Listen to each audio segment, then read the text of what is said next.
Brunwick resub for 2 months. F7 Super Serial resub for 16. Rodent of Dreams resubbed for 30 months!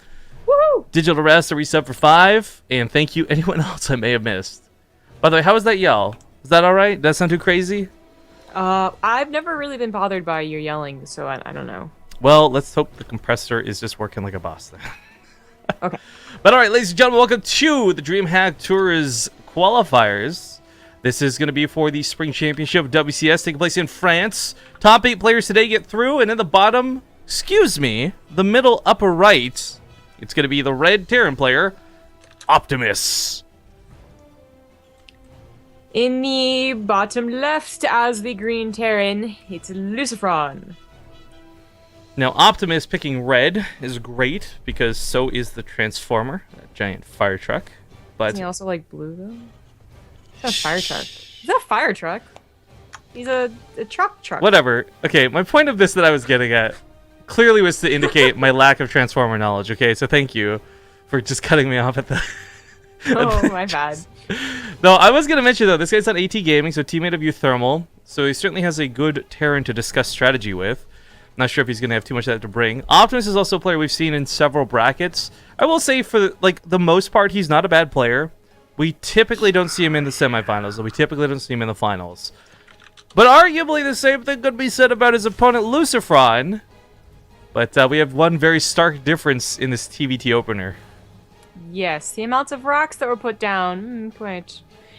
So for LucifroN, opening with double racks is not unheard of, nor is it so all-in, especially because none of it is proxied. But it is going up against someone who did not play greedy at all, and I really don't think you should ever play greedy on this map. I hate how far away the natural is from your main base. So it would have been surprising if LucifroN wanted or anticipated a command center there, to be honest, although I'm sure some people do it. Well, but that doesn't mean that the 2 racks can't do any damage. It still has capability. Well, what I find really interesting about the map, so people are aware, there's no way to come in from the backside with Reapers at all. So you can still only come in from the front. And if you actually knock down these rocks as a Terran player, the only way they can come in from would be like a pure type thing by going all the way around. In fact, no, I take that back. If the rocks are down, you can't even help up that cliff. So yeah, if you knock down these rocks, there's actually no way for Reapers to get in your base. Mm-hmm. But unfortunately, we're not going to see him knock down the rocks. So yeah, it would have taken too long anyway, I think. Pull the SCVs, man. I don't know. Yeah, let's do SCVs on it. But what's interesting is that LucifroN is not going in just automatically. So he's finally scouted by Optimus, by the way, fully scouted too. So he's this is kind of important, taking advantage of the high grass in a couple of these locations. Kind of cute to see.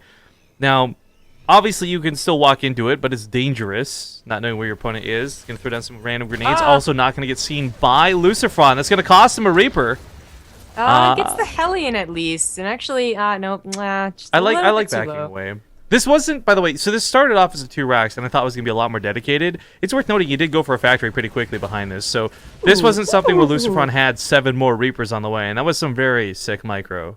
Yeah, a bit of a mistake from Optimus, to be honest, because he just thought he had so much health, but they all started to regenerate, so a little bit awkward. But we do have LucifroN getting the much faster command center, as Optimus still had to finish his 1 base build to actually get up to that starport, and with a Liberator on the way out, and LucifroN without really anything to deal with it, if it finds a good location, over airspace, it could be problematic. But there's actually not too much abusable area.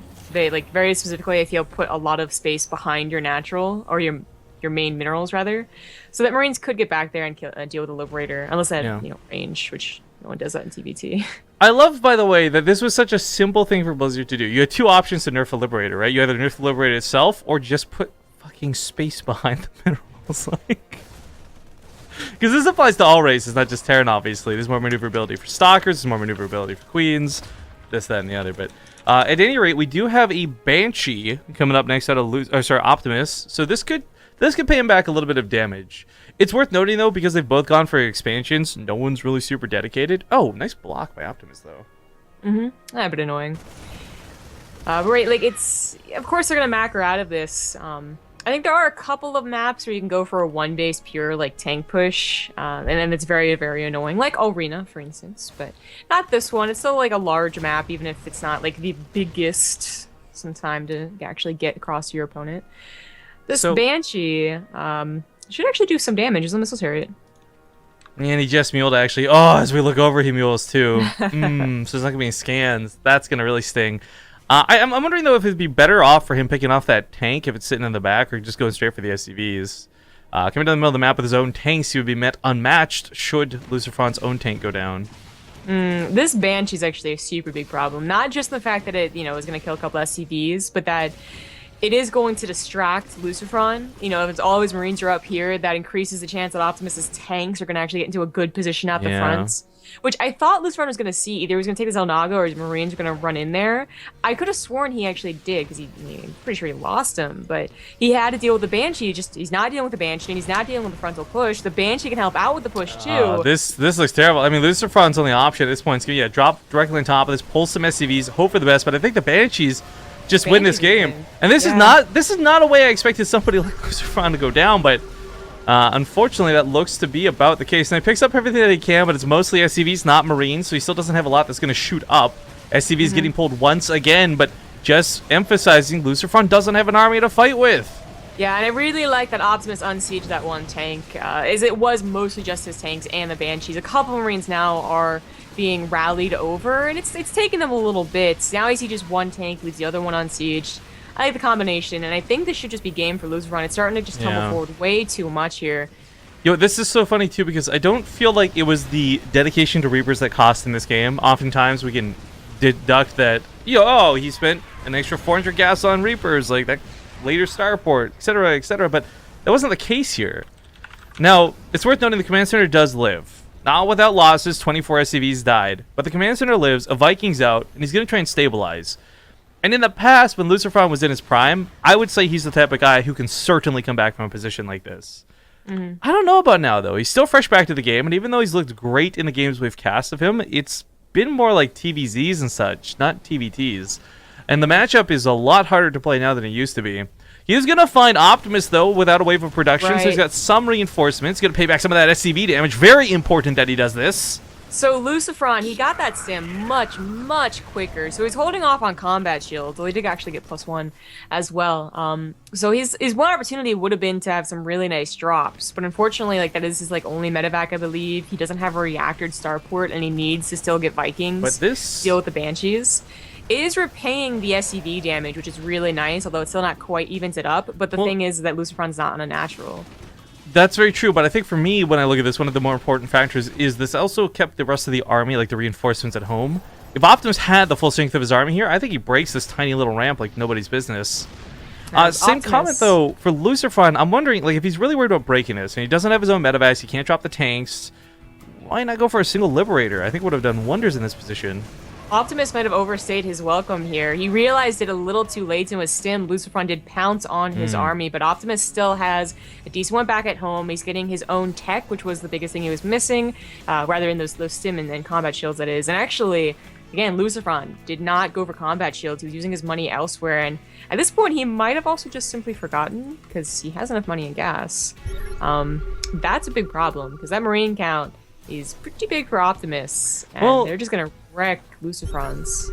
It is, but there's an upgrade later, and that's something to be said about Marines when there's no combat shields in play. Now, that 1-0 isn't going to necessarily overcome 80 army supply, but I feel like a couple good tank shots, a decent positioning, and especially with the Vikings zoning out the medevacs, LucifroN might be able to take a good fight, but not if it's going to be inside Optimus's defensive zone. He does remember combat shields, and that probably will be done by the time an attack actually occurs.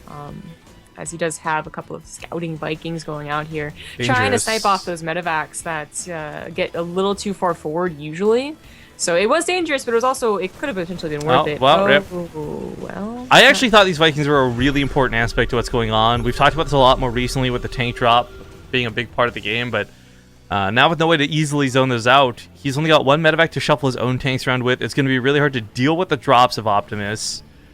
It's a bit scary. I mean, army supply for army supply, LucifroN's down by Marines. Again, I don't know that +1 makes up for that difference, but it will be irrelevant as Optimus finishes up his +1. I think that's what he's waiting on here. So as he hears, upgrade complete. Yeah. It is a little scary to get into the 3 tanks, even if you have combat shields, and, you could actually soak with the 2 tanks that are in your medevacs right here. This is a nice little drop going on to the right side. This gets a reactor. It's actually going to get a lot more than that, potentially. A tank siege is Oh, up, the but- medevac. Yeah. GG. GG. All right, GG. first game of the day gonna go to Optimus. Not too bad. Not too bad at all. Again, reminding everybody with the brackets being what they are today, we're probably, because I know chat's like demanding, we see like a whole mishmash of games, right? Like everyone wants, like there's 10 people want to see Mana, another 40 people that want to see TLO, 15 that want to see Euthermal. Like, we know you guys want to see a lot of these matches. We'll try and grab what we can, but truth be told, until about round 3 or so, there's not really any, like there's no worry that we're gonna miss some sick match, right? Like there's no TLO versus Bunny happening before then. There's no Mana versus Nurchio or anything like that. In fact, actually, is Nurchio even playing today? I didn't see him in the bracket. Wasn't he invited? Oh, you're right, he was. That's right. Nailed it. Yeah. Of course, these are the passport qualifiers too. So I'm not sure if there's anyone that, because I know that, for example, in North America, we've had issues with players not being able to play in the qualifiers, but I don't know if that's the case for Europe or not for anyone. Anyways, hopefully get an invite here to game 2 in just a moment. This is not loser's pick, unlike most of what we've done in the past. It's all vetoed out ahead of time. Optimus says LucifroN's asking to play without casters because he's feeling some spikes. Well, he can ask, but I mean, we actually have the ability to say no, too bad. Do we enforce that, or? I mean, there are so many other games. I mean, I could try and explain to him how it is almost certainly not our fault, but what the hell are these 3 O's in the bracket?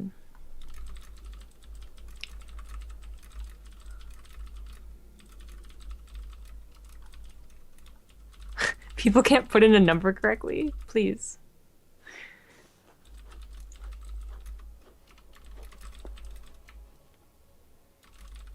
I think they might be in game. Are they? I was just messaging him back. I don't know. They're definitely in a lobby at least. Okay, well, I guess let's look for another match. Yeah, awkward. That is because he's not meant to be able to do that. Well, he did ask. Just technically, could have responded and be like, wait. Don't go. Yeah, they're not in the chat channel anymore, so they probably started. Well, yeah. It doesn't. Whatever. Oh, there's tons of other games you're just going over. Some of them having 3 O's because apparently people can't put in numbers correctly. And that is already advancing to that second round. Yeah. Okay, well, we'll look for a game to come up. I messaged LucifroN. I said, just make sure you don't do that again. Obviously, he's not going to get that till he's out of game, but I guess we'll go to a small break while we try and find you guys another match. So, don't go anywhere. We'll be back soon. Thank you, Fear Dragon, for the 27-month resub. Thank you, Exonym, as well, for 3 months. And Shamalius and anyone else. Twitch Alerts is dumb. We'll see you guys soon.